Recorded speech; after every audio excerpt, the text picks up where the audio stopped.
I grew up to study the brain because I have a brother who has been diagnosed with the brain disorder schizophrenia. And as a sister and later as a scientist, I wanted to understand why is it that I can take my dreams, I can connect them to my reality, and I can make my dreams come true. What is it about my brother's brain and his schizophrenia that he cannot connect his dreams to a common and shared reality, so they instead become delusion? So I dedicated my career to research into the severe mental illnesses, and I moved from my home state of Indiana to Boston, where I was working in the lab of Dr. Francine Bennis in the Harvard Department of Psychiatry. And in the lab, we were asking the question, what are the biological differences between the brains of individuals who would be diagnosed as normal control as compared with the brains of individuals diagnosed with schizophrenia, schizoaffective, or bipolar disorder? So we were essentially mapping the microcircuitry of the brain, which cells are communicating with which cells, with which chemicals, and then in what quantities of those chemicals. So there was a lot of meaning in my life because I was performing this type of research during the day. But then in the evenings and on the weekends, I traveled as an advocate for NAMI, the National Alliance on Mental Illness. But on the morning of December 10, 1996, I woke up to discover that I had a brain disorder of my own. A blood vessel exploded in the left half of my brain. And in the course of 4 hours, I watched my brain completely deteriorate in its ability to process all information. On the morning of the hemorrhage, I could not walk, talk, read, write, or recall any of my life. I essentially became an infant in a woman's body. If you've ever seen a human brain, it's obvious that the two hemispheres are completely separate from one another. And I have brought for you a real human brain.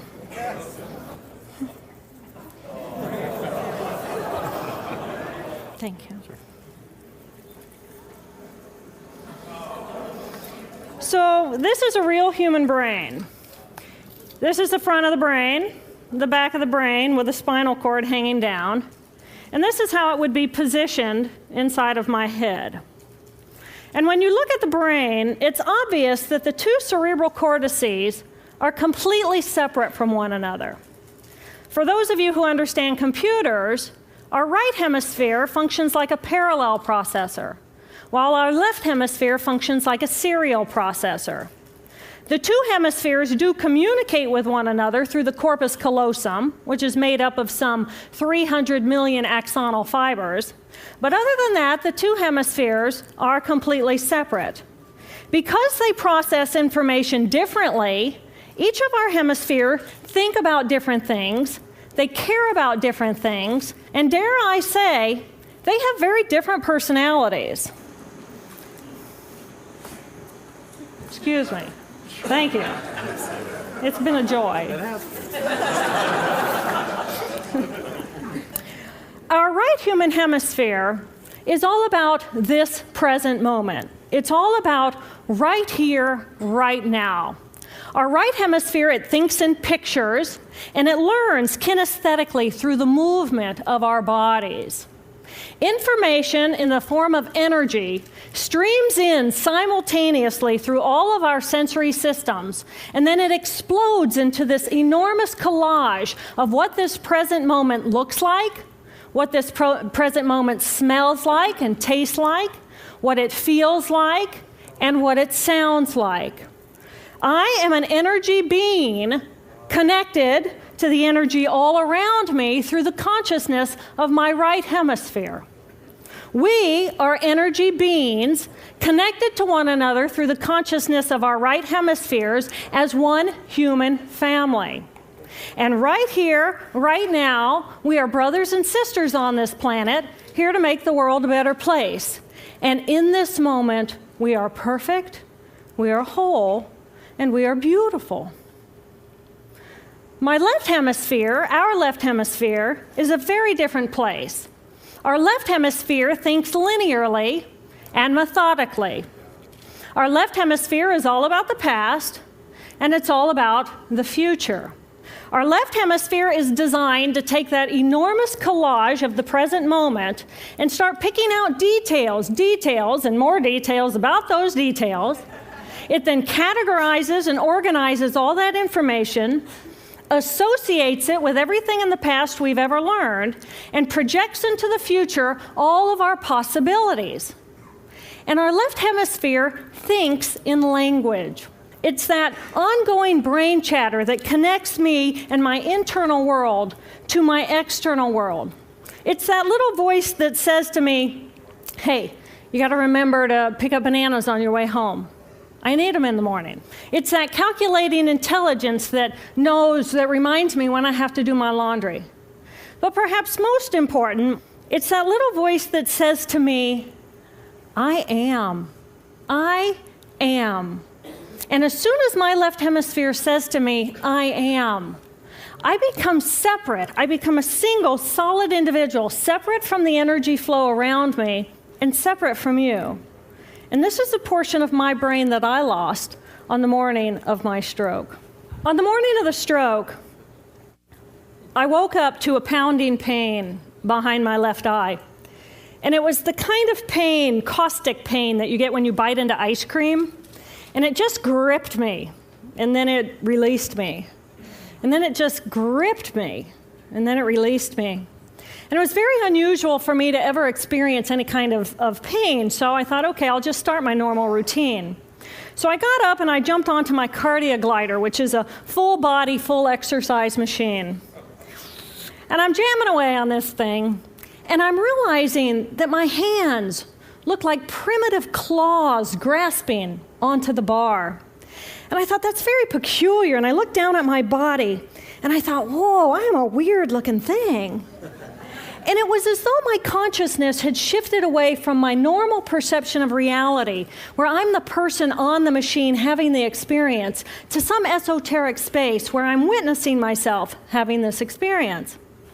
And it was all very peculiar, and my headache was just getting worse. So I get off the machine, and I'm walking across my living room floor, and I realize that everything inside of my body has slowed way down.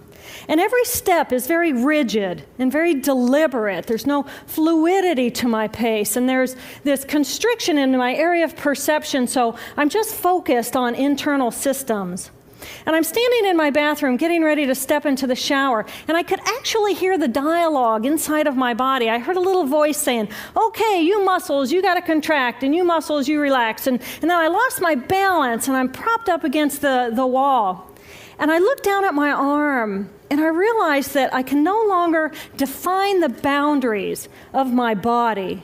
I can't define where I begin and where I end, because the atoms and the molecules of my arm blended with the atoms and molecules of the wall. And all I could detect was this energy. And I'm asking myself, what is wrong with me? What is going on? And in that moment, my brain chatter, my left hemisphere brain chatter, went totally silent.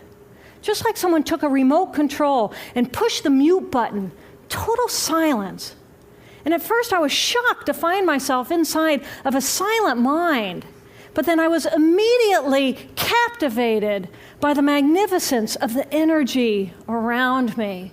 And because I could no longer identify the boundaries of my body, I felt enormous and expansive.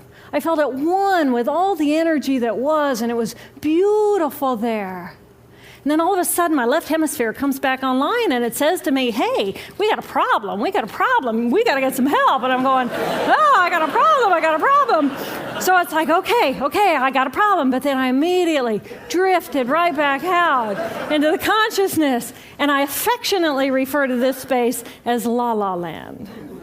But it was beautiful there. Imagine what it would be like to be totally disconnected from your brain chatter that connects you to the external world. So here I am in this space, and my job and any stress related to my job, it was gone. And I felt lighter in my body.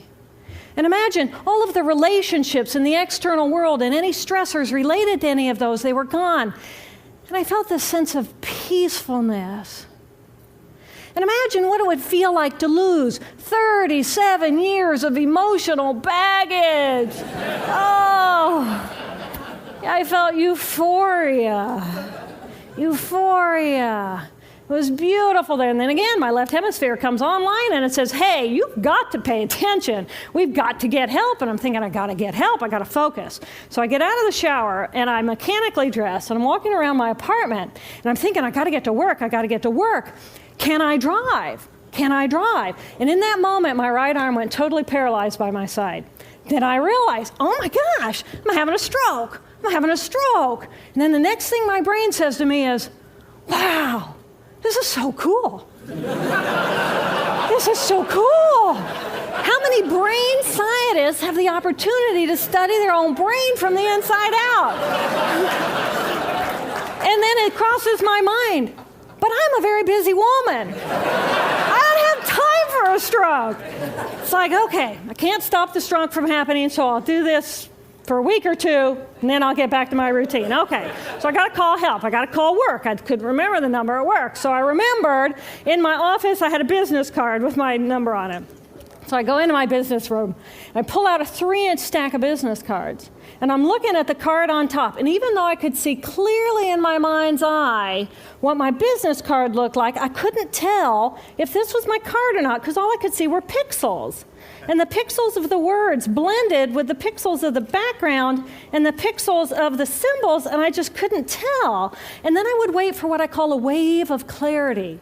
And in that moment, I would be able to reattach to normal reality. And I could tell, that's not the card, that's not the card, that's not the card. It took me 45 minutes to get 1 inch down inside of that stack of cards. In the meantime, for 45 minutes, the hemorrhage is getting bigger in my left hemisphere. I do not understand numbers. I do not understand a telephone, but it's the only plan I have. So I take the phone pad and I put it right here. I take the business card, I put it right here, and I'm matching the shape of the squiggles on the card to the shape of the squiggles on the phone pad. But then I would drift back out into la la land and not remember if when I come back if I'd already dialed those numbers.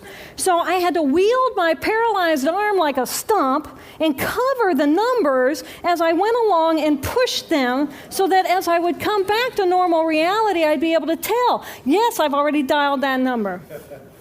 Eventually, the whole number gets dialed, and I'm listening to the phone, and my colleague picks up the phone, and he says to me, and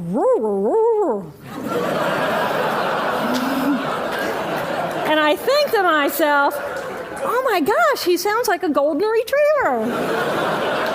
And so I say to him, clear in my mind, I say to him, this is Jill, I need help. And what comes out of my voice is, and I think, oh my gosh, I sound like a golden retriever. So I didn't know that I couldn't speak or understand language until I tried. So he recognizes that I need help, and he gets me help. And a little while later, I'm riding in an ambulance from one hospital across Boston to Mass General Hospital. And I curl up into a little fetal ball. And just like a balloon with the last bit of air just right out of the balloon, I just felt my energy lift and I felt my spirit surrender. And in that moment, I knew that I was no longer the choreographer of my life. And either the doctors rescue my body and give me a second chance at life, or this was perhaps my moment of transition. When I woke later that afternoon, I was shocked to discover that I was still alive. When I felt my spirit surrender, I said goodbye to my life, and my mind was now suspended between two very opposite planes of reality. Stimulation coming in through my sensory systems felt like pure pain. Light burned my brain like wildfire, and sounds were so loud and chaotic that I could not pick a voice out from the background noise, and I just wanted to escape. Because I could not identify the position of my body in space, I felt enormous and expansive, like a genie just liberated from her bottle. And my spirit soared free like a great whale gliding through a sea of silent euphoria. Nirvana. I found nirvana. And I remember thinking there's no way I would ever be able to squeeze the enormousness of myself back inside this tiny little body.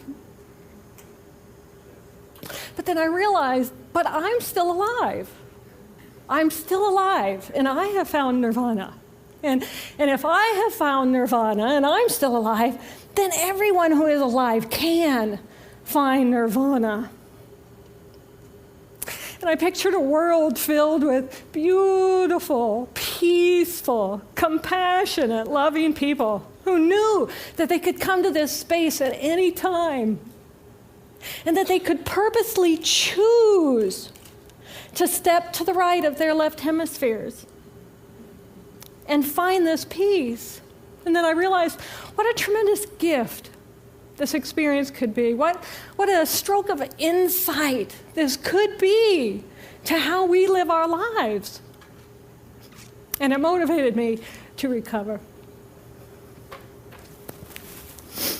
2.5 weeks after the hemorrhage, the surgeons went in and they removed a blood clot the size of a golf ball that was pushing on my language centers. Here I am with my mama, who's a true angel in my life.